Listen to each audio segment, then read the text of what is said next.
Here on FYI, we help you make sense of the world.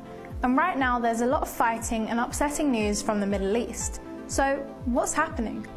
Well, the latest fighting is taking place here, in the countries of Lebanon and Israel. The conflict is between Israel and an armed group based in Lebanon called Hezbollah. Hezbollah are supporters of the Palestinian militant group, Hamas, who are based in Gaza and who Israel have been at war with for the past year.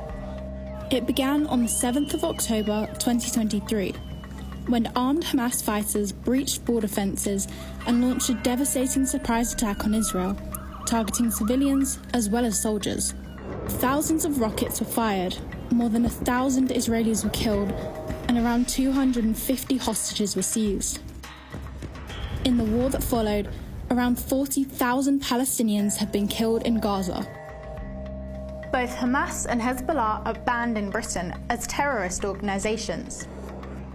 Since last October, Hezbollah has fired thousands of rockets into Israel, and around 100,000 Israelis living in the north of the country have had to flee their homes, leaving ghost towns behind. In recent weeks, the fighting has escalated, including Israeli airstrikes on the Lebanese capital Beirut. One of them killed Hezbollah's leader, Hassan Nasrallah. The Israeli army has now crossed the border into Lebanon and has been fighting with Hezbollah on the ground.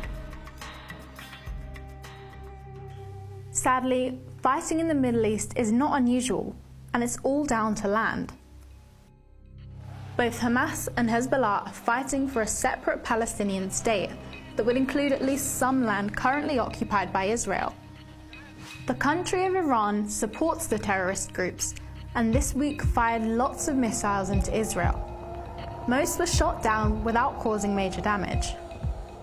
Make no mistake, Britain stands full square. The UK government and other world leaders are calling for a ceasefire in the latest fighting in Lebanon, where many have died, and at the time of recording, thousands have been forced to leave their homes to escape the violence.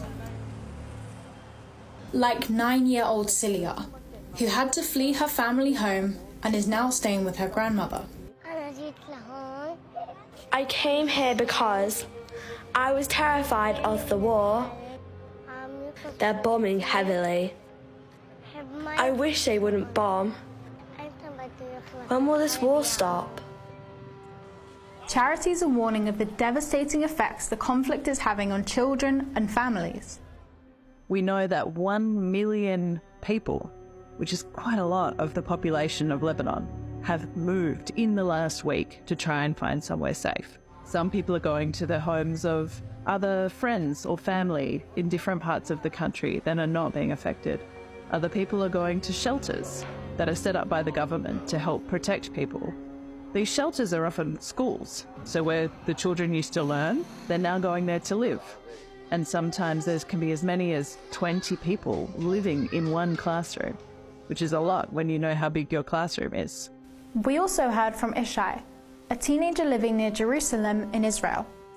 He's part of a charity called Jerusalem Peace Builders, who bring young people from both Palestinian and Jewish communities together.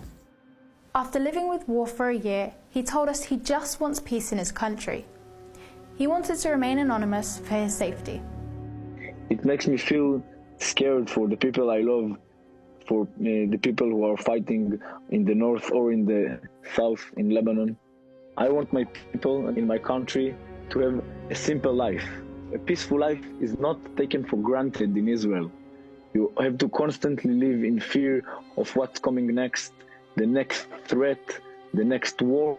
And I want to live in peace and to live that I know that I'm safe.